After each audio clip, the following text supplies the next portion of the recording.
Good day everyone! Ako si Angel, ang yung Duray TV. So sa video ko na naman ngayon ay ibabahagi ko na naman sa inyo ang aking tugon mas sa katanungan ng isa nating taga-subaybay. Kaya shout out po sa iyo. Sana ang interpretasyon na ito sa gusto yung katanungan at para na din sa iyo dyan na may kantulad sa panaginip na ito. Paalala ko lamang lagi na ito ay isang general interpretation. Kaya hiniling ko sa inyo na unawain at tingnan mabuti ang mga nangyayari sa inyong buhay ngayon at gamitin ang inyong sariling intuition at mag-connect directly sa mga impormasyon na maaaring ibabahagi ko. At para labis nyo maintindihan ang ibig sabihin ng inyong panaginip ay panoorin nyo ang video na ito hanggang sa patapos. At kung ito ay nag-resonate bawat isa sa inyo, please leave us a comment.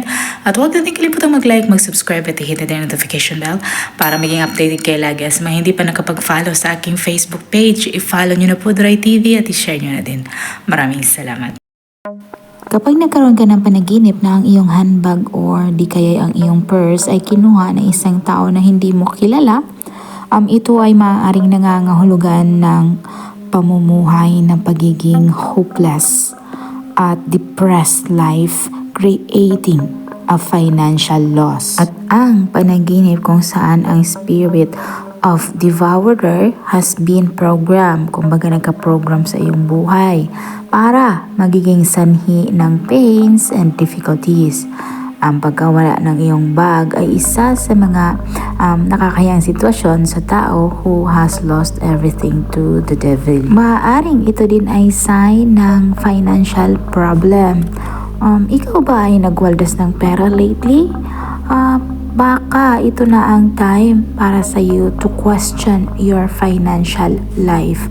At talaga naman na kapag nawalan tayo ng bag, madalas ay hindi na natin ito makikita or makukuha maliban na lamang kung ito ay God's will or mercy. Kaya minsan ang ganitong panaginip can negatively influence or pwedeng nagsasabi sa iyo na malamang ang tao na yan ay kuhanin ang bag mo in your waking life.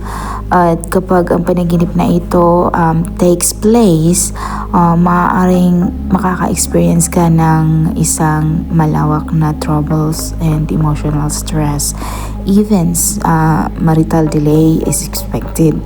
At ang mga common na problems na maaaring mararanasan mo ay yung mga denial, disbelief, confusion, yung mga frustration or galit, or yung maghihiram or magkakautang. Ang dream symptoms na ito are normal and common reaction to loss at maaaring hindi kahanda para sa isang malaking pagkakawala na dala sa iyo ng iyong kalaban.